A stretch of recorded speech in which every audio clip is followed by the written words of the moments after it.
Idris Deby Itno's death has set off a chain of events that could have profound implications, not just for the immediate future of the Republic of Chad, Nigeria's northeastern Central African neighbor, but also for the sub-regional military coalition against Boko Haram and Islamic State around the Lake Chad region. The operational area of the Tactical Command lies between Chad, Nigeria, Cameroon, and Niger Republic. Since the former Chadian leader's death was announced this past Tuesday, and with the country hurtling towards apparent anarchy, Nigeria, the biggest financial and logistical contributor to that military alliance, has not gone beyond the expected diplomatic expression of sympathy, leading to questions as to whether or not Nigeria will be doing a lot more to avert an escalation of an already bad situation. Analysts say the prospect of another failed state, this time closer to Nigeria's borders, will be better imagined than experienced. Joining us now to consider all the possible security implications of this development is Dr. Ona Ehomo, security consultant and policy analyst. Dr. Ehomo is president, Association of Safety and Security Organizations of Nigeria. Dr. Ehomo, good to have you again on the morning show. Well, very quickly, perhaps it's not correct to conclude that Nigeria has not gone beyond expressing sympathy. Nigeria is calling for a constitutional order in Chad. Nigeria is asking for an opportunity to mediate in the crisis between FACT, the rebel group, and the government forces. And Nigeria has also said in a statement from the Ministry of Foreign Affairs that the Chad crisis may worsen insecurity in Nigeria. Dr. Ehomo, you are the security analyst. What do you think Nigeria should do, worrying about this country in the northeastern flank? Thank you very much, Dr. Reuben. Good morning, and thanks for having me here. This is a very serious problem we have on the northeast border of the country.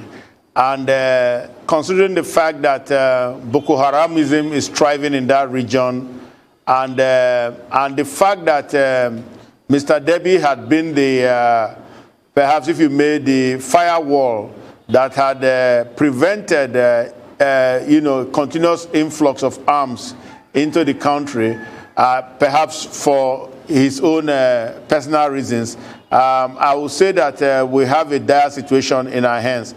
Now, let me give you my worst-case scenario. My worst-case scenario is that we don't want a situation where you can draw a straight line from Libya straight south across the equator and down through the Sahara into Borno State, where there's now a pipeline of weapons flowing freely. Because right now we have something close to a failed state in Libya. And if fail also, given the demise or the assassination of Mr. Deby, then we do have a real problem on our hands, because we're just going to have a pipeline of weapons flowing in unchecked, and that's going to increase, and that's going to perhaps worsen our already very dire security situation in the country. So I think it is something that we ought to worry about a lot. Our security planners should not be sleeping right now. They should be up and trying to figure out what are policy options, what are... now, remember, Chad has been the champion of military diplomacy in Africa. Chad was fighting jihadists in Burkina Faso, fighting for Niger, fighting for Cameroon, of course, certainly fighting for Nigeria against Boko Haram.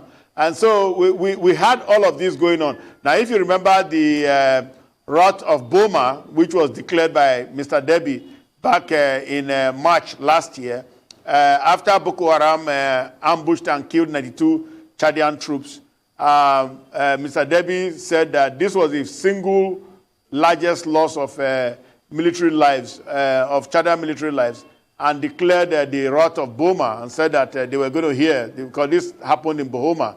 And so he came to the war front. He led the onslaught against Boko Haram and routed Boko Haram from the Chadian side of Lake Chad back into Nigeria.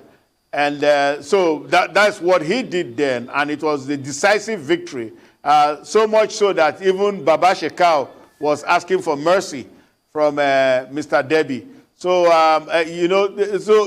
Chadian military prowess is well known, but the problem here is that they have too many armed groups, too many armed militias all around the country, including even FACT that you have just mentioned that is responsible or said to be responsible for the death of Mr. Deby. So Chad has too many militia groups that are active and fighting and virulent, and it might in fact result in a failed state, because we have seen historically, right from the first president, Francois Tombabaye, his overthrow in '79 by the coalition led by Gokuni Wadaye.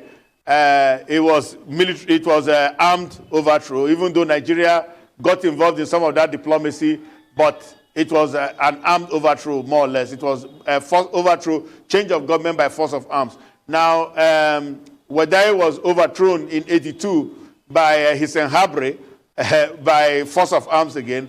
And of course, Hissène Habré appointed Idriss Deby his chief of staff. And Idriss Deby in '90, when his group, his own ethnic group, became victimized, Zagawa, he went to Western Sudan, into Darfur, and got himself organized and fought his way into the palace in N'Djamena and overthrew Hissène Habré and installed himself as president for the past 30 years, thereabouts. But this is the thing about those strong men, those sit-tight strong men. As much as we disapprove, they do have their uses, because now in Nigeria, we're kind of shaking in our boots. But what can the multinational joint task force do to mitigate this potentially explosive situation? Well, MNJTF is an organ of the AU. It's a military alliance, that's what we call it, of the AU. Has contributory forces from many countries that the allying countries, the alliance in the alliance, including Chad. Now, more recently, let's just look at this a little bit. More recently, Chad had threatened, that's April last year, Chad had threatened to pull out of the MNJTF because of unkind comments that were made about their posturing after the wrath of Boma. And of course, we had to go and beg them to calm down and all that. And if you remember, more recently, Mr. Deby also visited our president here in Abuja. Now, having said all of that, the point here is Chad had been the live wire, if I may, even though the leadership rested on Nigeria, and including the present CDS, he was, in fact, a former commander of MNJTF, and then the past chief of army staff, Mr. Buratai, he was also one-time commander of MNJTF. The leadership has rested with Nigeria, but much of the fighting forces, if you may, not in terms of number, in terms of spirit, most of the fighting spirit has been, the inspiration has been from the Chadians. So if the Chadian army is engulfed in its own crisis right now with the death of Deby and the incursion by FACT, that means MNJTF capability is going to be reduced. And in fact, MNJTF cannot help Nigeria much with the fight against Boko Haram right now, despite the leadership, the physical leadership that is provided by Nigerian general. But having said that, I think Nigeria has a very important role to play. First, militarily, we should really, I think, I was happy to see a report somewhere this morning that Nigeria is thinking about securing the northern borders more. That's the borders with Chad. Okay, Dr. Yeah, go ahead, sir. Dr. Kom, we'll go for a quick break. We'll come back and talk some more. And you're still seeing feeds, live feeds coming in from N'Djamena in Chad. We'll be right back.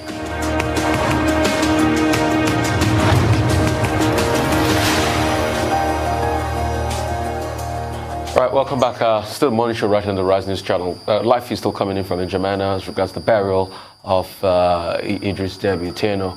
Dr. Ona Homo is still here, security consultant and policy analyst, and we're talking about a pot of issues as regards what is happening in Chad as we speak. So, Yves Le Drian, the Foreign Minister of France, came out boldly to say, okay, we support the coup. What would be the fate of Idris Deby's son now as we speak? Do you think he has that control of the military? And what will be the fate of the fight with the rebels as that goes on in the coming day? Because that will determine the stability of that region. And do you have any intelligence as regards video circulating? A lot of Chadians are pouring into the border into Nigeria and looking for ways to run away from the basket case that Chad will become or might become. Thank you very much.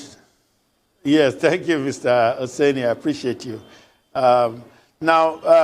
Let's just take slices of the question.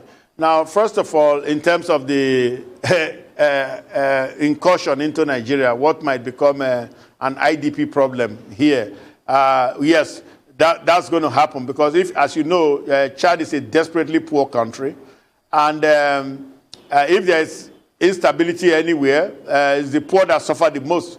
So they're going to pour across the border. Now, the southern part of Chad, that is Lake Chad area, is you have people who are not from the dominant ethnic groups in majority there. Now, that's why they had tended to suffer because they were thought to be colluding or supportive of Boko Haram elements there. So those are going to push further south, well, for economic purposes and then also for their personal security. So we're going to see some of that going into northwest Cameroon and much of it coming into northeast Nigeria. Now that's that. But now let's go back to the military equation. First, the fact that France has accepted the coup. Well, Dr. Kumu, we lost connection with you briefly. It's good you're back. Hello, Dr. Kumu. Thank you very much. Yeah, so you were making a point on the dynamics yes, in that region, yeah. Yes, thank you very much. And I heard Dr. Abati talking about the dynasties that are being planted. And that is, fact has come out clearly to say that they are not going to accept General Muhammad Deby as the president. Now, that of course, goes against what France is saying. That is the overlord, the colonial overlord, that Mr. Deby is acceptable to them as president. So what does that mean? For me, it's a straight line, more conflict, because remember, these same FARC guys fought their way all the way to the presidential palace in 2019, and it took French intervention to push the rebels back. Now, does Mr. Muhammad have enough liver, like the dad, to stay inside the presidential palace and hear all the shelling and shooting? I'm not sure. However, that remains to be seen. And so I think what is playing out here is the fact that the Chadian swagger, that's what I've called it in past research, this Chadian swagger is going to be put to test. Chadian swagger relates to the ability of Chadian troops. In fact, they have kind of privatized their troops. They've become like a government-owned but private military force. They go out to do battles for different countries in the region, in their beating zone, that is within their immediate area, including even CAR and Cameroon. So they have been doing this, and they've been helping Nigeria quite a bit, I must say. They came in even as far back as February 2015. They joined from Boso in an attack on Boko Haram, and they helped to rout them, and their troops have quite a bit of swagger to them. I think that comes, I call it a cultural factor. It comes from their French origin and, their flowery language and, the kind of La Francais kind of behavior. But having said that, I think right now that Chadian swagger is going to be put to test because the kind of iron grip that Mr. Deby exhibited and that helped him hold power, even the French had written him off at the beginning, that helped him hold power for 30 years, is not going to be there anymore. And this is a changed world. This is a world of internet now, a world of instant communication. We live in changing times. So it's not the same 1990 that Mr. Deby assumed office and stayed on, up till he was killed a few days ago. It's not the same period that we are in now. We live in more volatile times. But let me not worry about the Chadian problem. They have their problems, and God will help them. They will solve it. But I worry more about what is going to happen, because we're going to see a lot of pressure in terms of inflow of small arms and light weapons, in terms of banditry. Remember, in fact, this whole Boko Haram thing started back in 2009 because of Northeast banditry. Who were the Northeast bandits that we're talking about? It's Chadian fighters, Chadian rebels, Chadian militias who were coming across the border into Nigeria and attacking people in Borno State. That's how they formed Operation Flush as a response, a joint military task force, which used excessive force on June 11th of 2009 and killed those 17 Boko Haram mourners, which got us in the mess we are into today. So having said that, I think we have to be very careful with what's going to happen here, because aside from weapons coming into the country, we're going to have fighters, we're going to have bandits. Now they have seen what's happening in the Northwest, that bandits from the Sahel, the same Sahel that Chad contributes a lot of forces to the G5 Sahel Defense Force, the same Sahel where Chad goes to fight in Burkina Faso. They've seen them coming into the northwest of Nigeria and going all the way south to Lagos. And so that's a problem, because they are going to just take a cue, from that and say, you know what, if those guys can do it, we can also do it here and be rich. Because Nigeria is seen as a rich country where you can take hostages and ask for 800 million naira ransom, and in fact get paid in some cases.